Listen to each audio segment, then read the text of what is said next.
I've been experimenting with various AI tools while creating songs for my new album. Have any been useful? Let me tell you about it.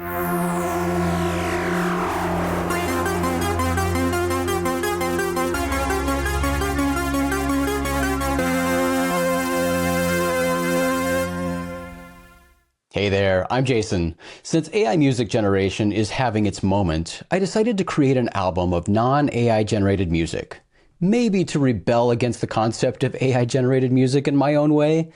Okay, not really to rebel, but I'm doing it as a creative exercise to push myself to use the audio production skills I've developed over the years and to learn new ones as well. And most importantly, I'm doing it because I have so much fun creating music. I'm a geek who loves new technology and new toys. So because we're living through this weird AI boom right now, I've been playing around with various AI tools to see how they might aid or enhance my music creation process.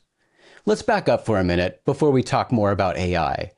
I played around with a lot of different music software over the years. I can't even remember all the various applications I've used, but the digital audio workstation I use to create music today is Apple Logic Pro.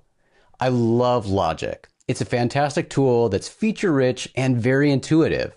And like other DAWs, Logic has always incorporated AI features. That brings up an important point. What is AI?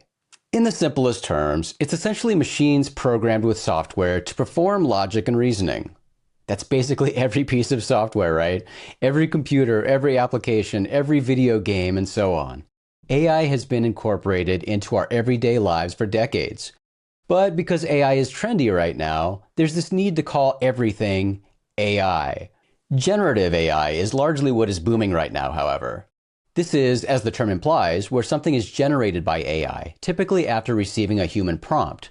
ChatGPT is an easy example of this. So back to Apple Logic Pro.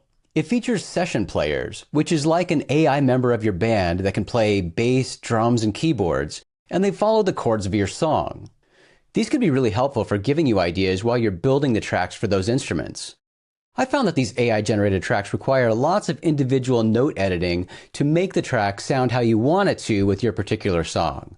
So again, it's cool for giving you an initial idea if you need it, then construct your own track based on that inspiration. Logic Pro has lots of other integrated AI features, but this isn't a video about Apple Logic. So let's talk about some other AI tools I've been testing while working on my album. Plugins tend to be quite reliant on AI these days. Vocal plugins like Antares Auto-Tune and AutoKey listen to and analyze your song to suggest settings for you. Similarly, I've been playing with several plugins from iZotope for things like vocals and mastering. These also listen to your track and suggest what they think are the optimal settings based on that particular song. These do a pretty good job, but I find that they require quite a bit of tweaking to get the sound I want. Perhaps surprisingly, ChatGPT has been the most helpful AI tool for me that I've used recently. For a few songs that will be on my new album, ChatGPT was my starting point. I provided it with a prompt asking for its help creating the chord structure for a song. I provided the style of music I wanted to create and even gave it a couple of bands as a reference and included the mood I wanted as well. It provided a suggestion, I'd play that progression to see if I liked it, then I'd modify chords here and there to my liking. Then I'd go back to ChatGPT, inform it of the changes I made, then further refine the chord structure from there, getting different ideas for the bridge and so on. ChatGPT was also helpful in my specific situation as a non-musician who doesn't know music theory. I could simply ask ChatGPT to tell me what key the song was in, provide me with recommended tempo information, and so on. I gotta say, it was kind of a fun collaborative process where I was able to bounce ideas off of my robot friend, make refinements, and really fine-tune an idea before creating the song. I'm still playing around with things here and there, and I'm enjoying the process of determining what tools provide useful assistance for someone in my particular situation who, again, is not a traditional musician, but who enjoys the process of building a song from scratch. I know it hurts the souls of true musicians to see Gen AI DAWs like Suno exploding right now, and I get that. But I also understand that tools like that do serve a purpose for a lot of creators out there in a lot of situations.